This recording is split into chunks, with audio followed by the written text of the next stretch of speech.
Existe um sobrenome que começou com uma flechada. Outro que atravessou o Atlântico carregando sangue florentino dentro de veias portuguesas.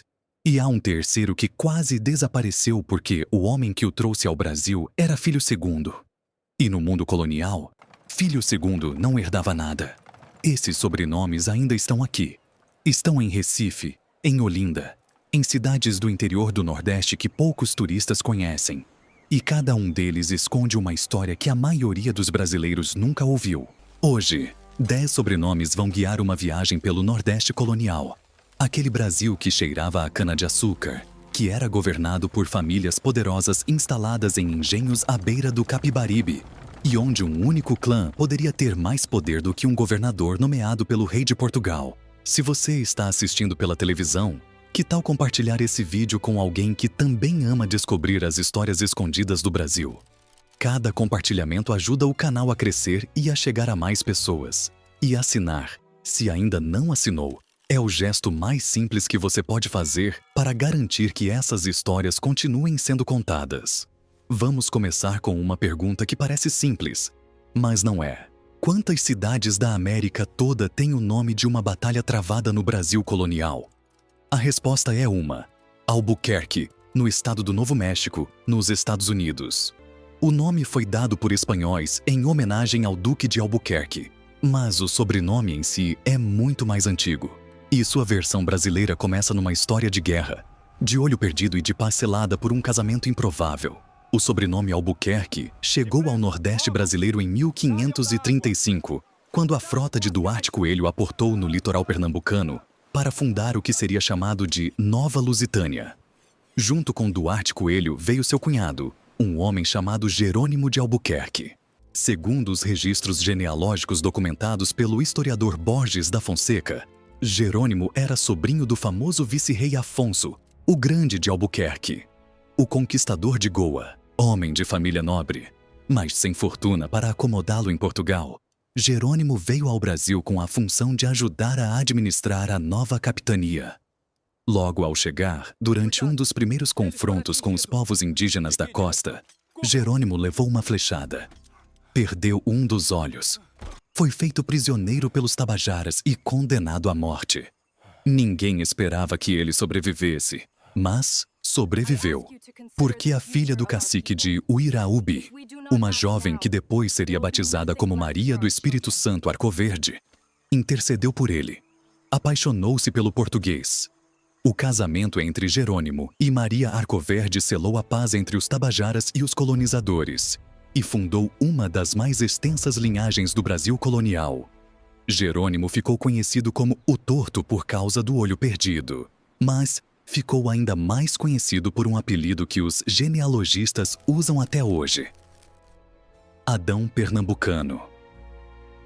Segundo os documentos da Fundação Joaquim Nabuco, Jerônimo teve ao longo da vida pelo menos 36 filhos documentados, com Maria Arcoverde, com outras mulheres indígenas, com escravas forras e com mulheres de origem europeia. 36.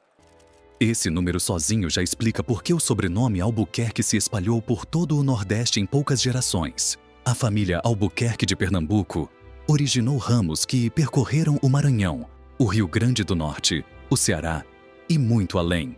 Quando Jerônimo, já velho, participou da expulsão dos franceses do Maranhão em 1615, o rei Felipe III autorizou que seus descendentes acrescentassem o nome Maranhão ao sobrenome, um privilégio real que transformou uma vitória militar em identidade familiar perpétua. A partir dali nasceu o ramo dos Albuquerque Maranhão, documentado nos arquivos do Rio Grande do Norte até os dias de hoje.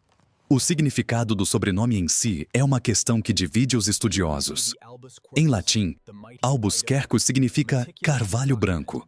Em árabe, há quem defenda a origem na expressão Abu al-Qurq, terra dos carvalhos. E existe ainda a teoria germânica, que aponta para as palavras Albi e Kerk, templo dos elfos. A vila portuguesa de Albuquerque, no Alentejo, que deu origem ao nome, foi ocupada pelos árabes desde o século VIII e reconquistada pelos cristãos somente no século XII. O que explica por que tantos idiomas deixaram marcas nessa única palavra.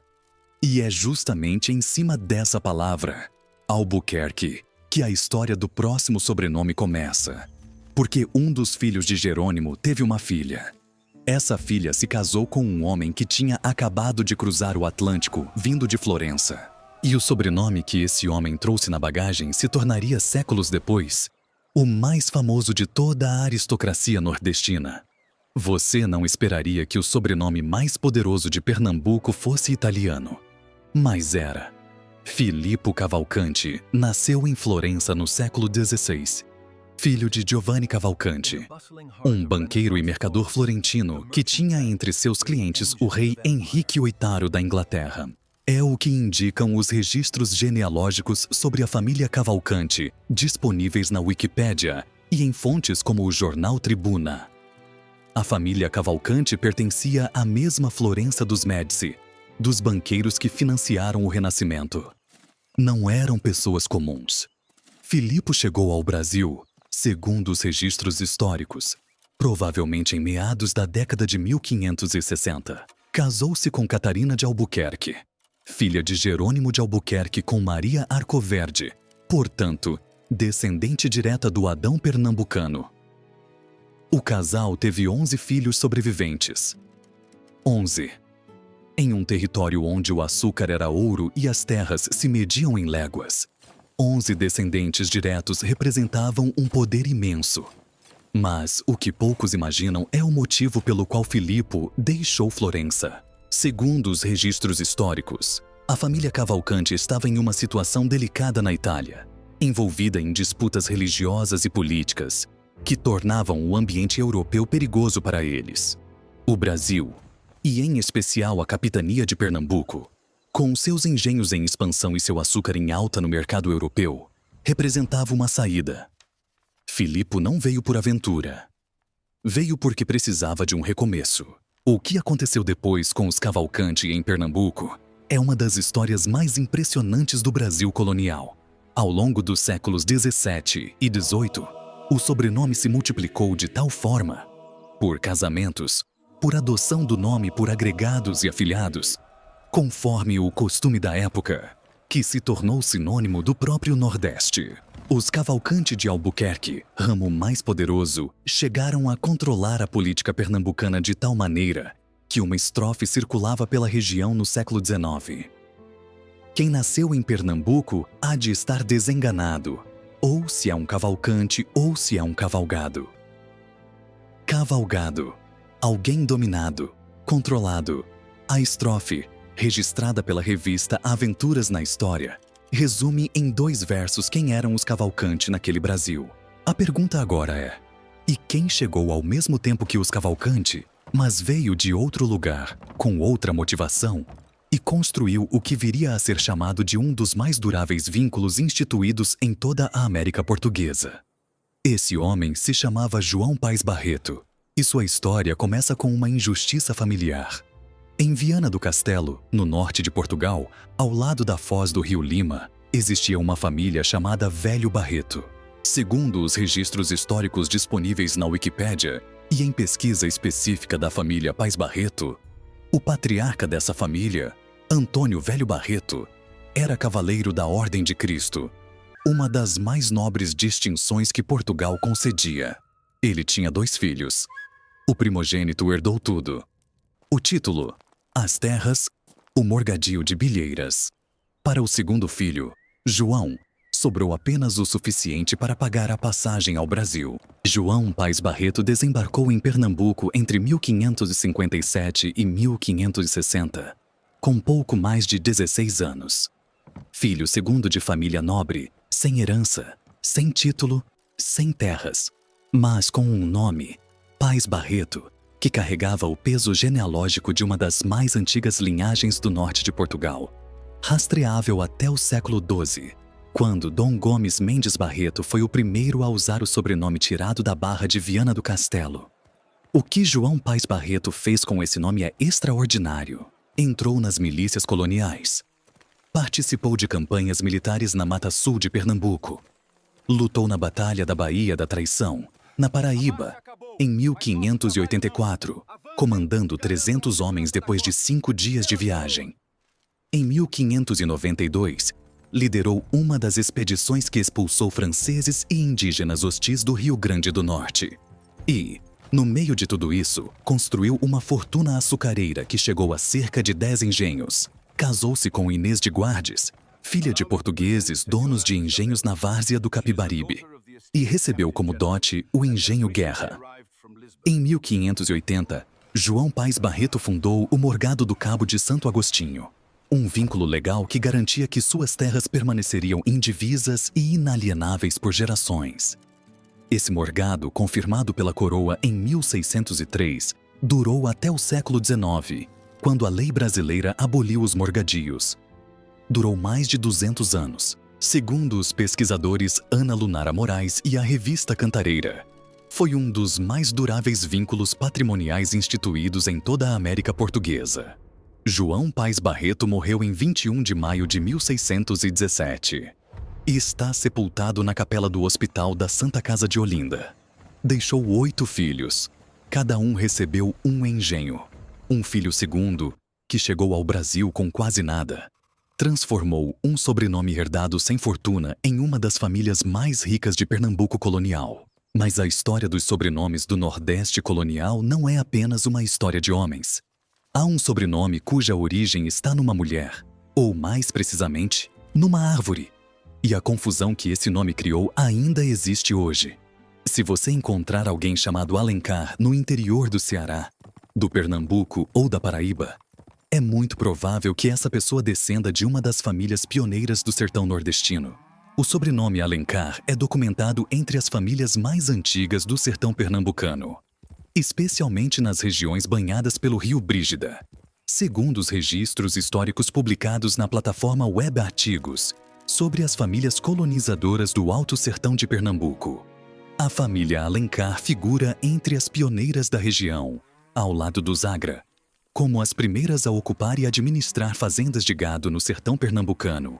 O nome Alencar tem origem controversa entre os estudiosos. Alguns o derivam de uma localidade portuguesa, outros o associam a raízes árabes, pois Alencar, com o prefixo al, característico das influências mouriscas em Portugal, assemelha-se a outros sobrenomes com marca árabe como Almeida e Alcântara. O que a história documenta com clareza é que a família Alencar deixou marcas profundas no sertão nordestino. Uma das figuras mais notáveis é Brígida de Alencar, documentada no século XVIII, que deu nome ao próprio rio Brígida.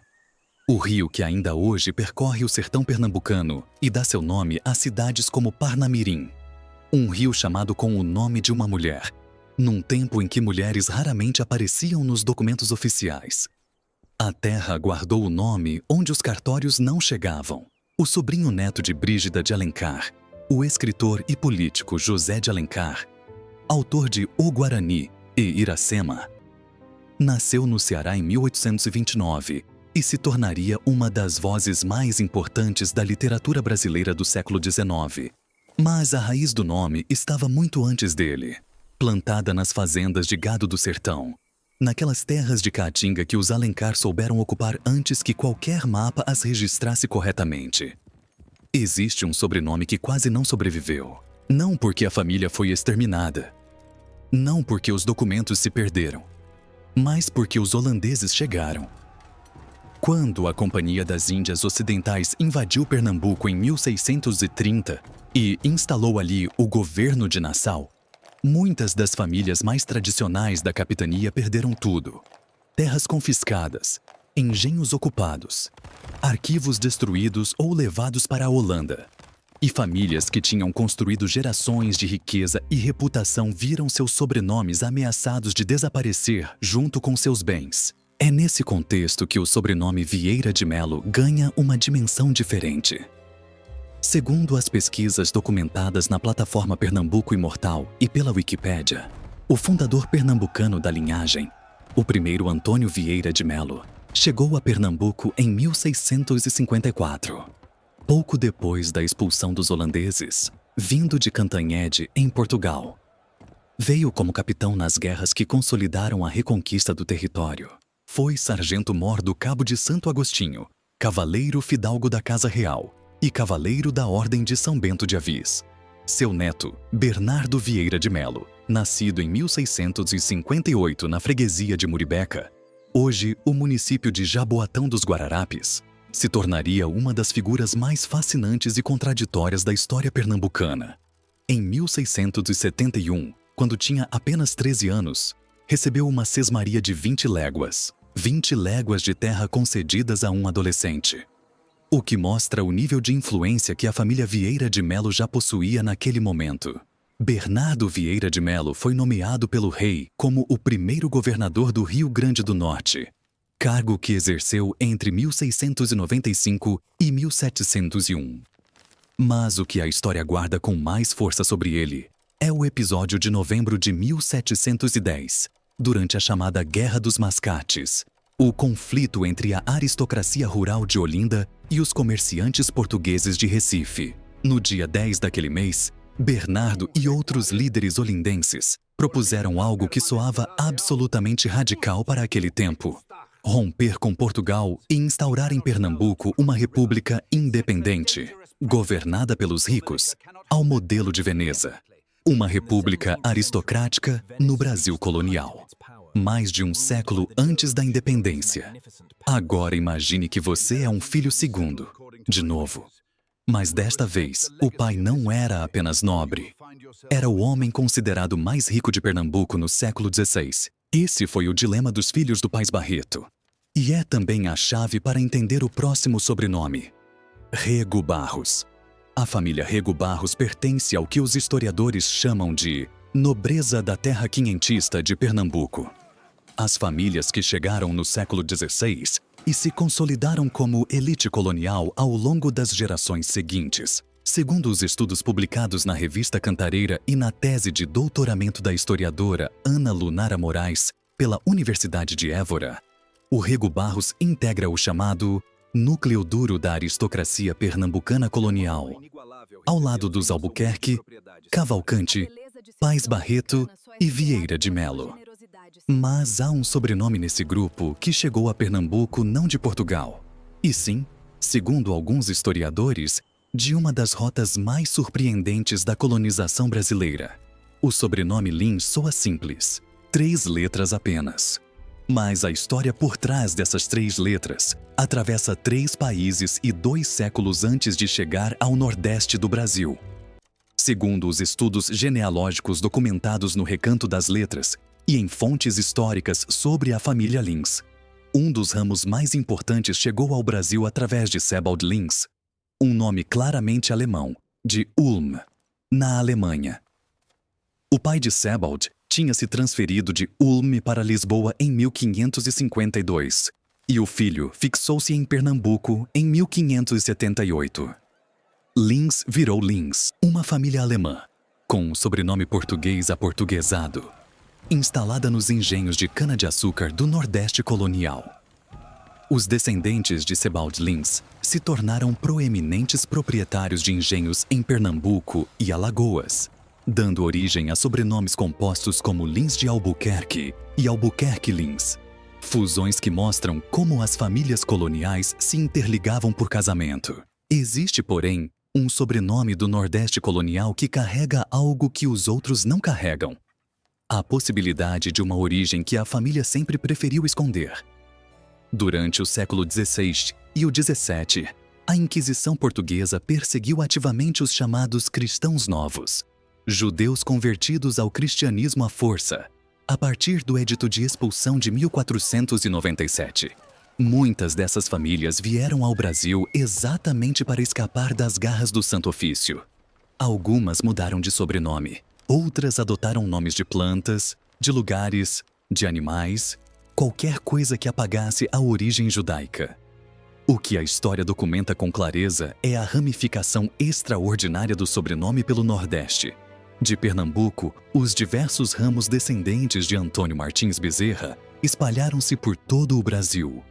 Bezerra Monteiro em Pernambuco, Bezerra do Vale em Pernambuco e no Ceará, Bezerra de Araújo em Sobral, no Ceará, Bezerra de Menezes, com presença na Bahia, em Pernambuco, em Sergipe e no Crato, no Ceará.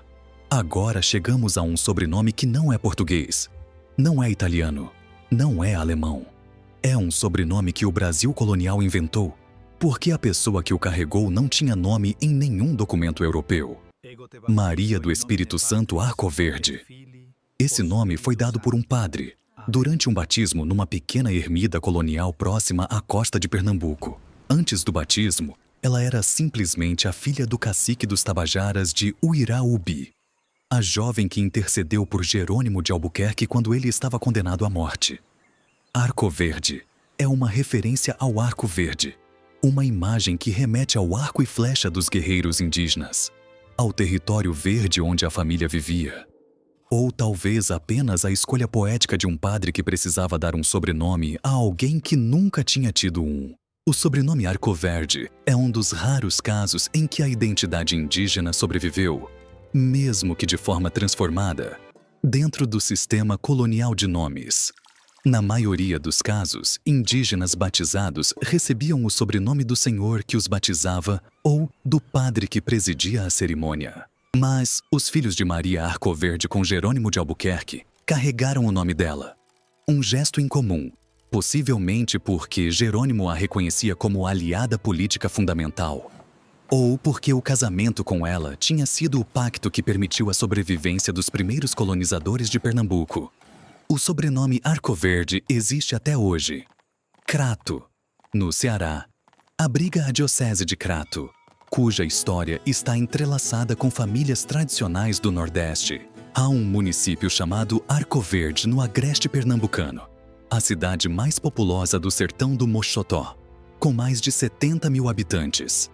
O nome da cidade homenageia o cardeal Arcoverde, Joaquim Arcoverde de Albuquerque Cavalcante, nascido em Simbres, Pernambuco, em 1850, que se tornou o primeiro cardeal das Américas. Repare, Arcoverde de Albuquerque Cavalcante.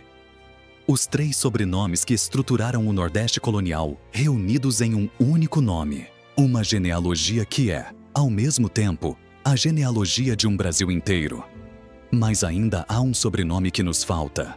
Um que chegou tarde demais para as terras férteis da várzea do Capibaribe e que por isso foi obrigado a construir seu império em outro lugar. Num lugar que na época parecia o fim do mundo.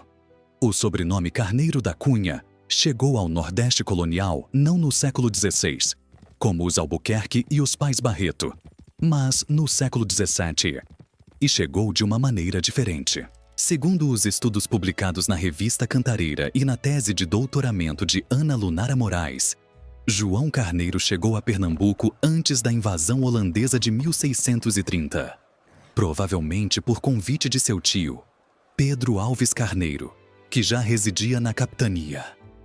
A origem do sobrenome Carneiro divide os pesquisadores. A historiadora Maria Luísa Tucci Carneiro defende que o sobrenome tem origem judaica sefardita, um sobrenome de animais adotado por famílias de cristãos novos para escapar da Inquisição. O genealogista português Felgueiras Gaio, por outro lado, aponta uma origem francesa, derivada do sobrenome Mouton, que em francês também significa carneiro.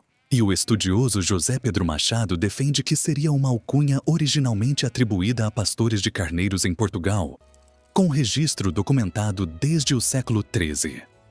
O que é certo é que o da cunha, anexado ao carneiro, indica uma fusão por casamento, comum nas famílias nordestinas que precisavam demonstrar sua nobreza por meio da acumulação de sobrenomes. Cunha, derivado do latim cuneus, uma cunha, uma formação rochosa em ponta, era um sobrenome associado a famílias que viviam próximas a relevos específicos do norte de Portugal. Chegou ao Brasil com colonizadores do Minho e do Douro e se espalhou especialmente pelo interior do Nordeste durante o período de desbravamento territorial. 10 sobrenomes, 10 histórias que começaram em lugares diferentes. Florença, Viana do Castelo, Lisboa, Ulm, uma aldeia tabajara no litoral de Pernambuco, e que se encontraram no mesmo território, nesse Nordeste colonial que era ao mesmo tempo um projeto português, uma tentativa italiana, uma adaptação alemã, uma resistência indígena e uma fuga judaica. O que esse mapa de sobrenomes revela no fundo é algo que vai além da genealogia. Revela que o Nordeste do Brasil não foi construído por um único povo, com uma única intenção. Foi construído pela colisão de histórias que vieram de lugares que jamais imaginaram ter algo em comum e que encontraram nessas terras de Caatinga, de várzea, de sertão e de litoral um jeito de se misturar que nenhum mapa europeu conseguia prever. Quando você ouve um Cavalcante em Recife, um Bezerra em Sobral, um Lins em Caruaru ou um Arcoverde no sertão do Moxotó, você está ouvindo 5 séculos de história tentando se encaixar em uma única sílaba. Esses sobrenomes são o Nordeste, e o Nordeste é o Brasil.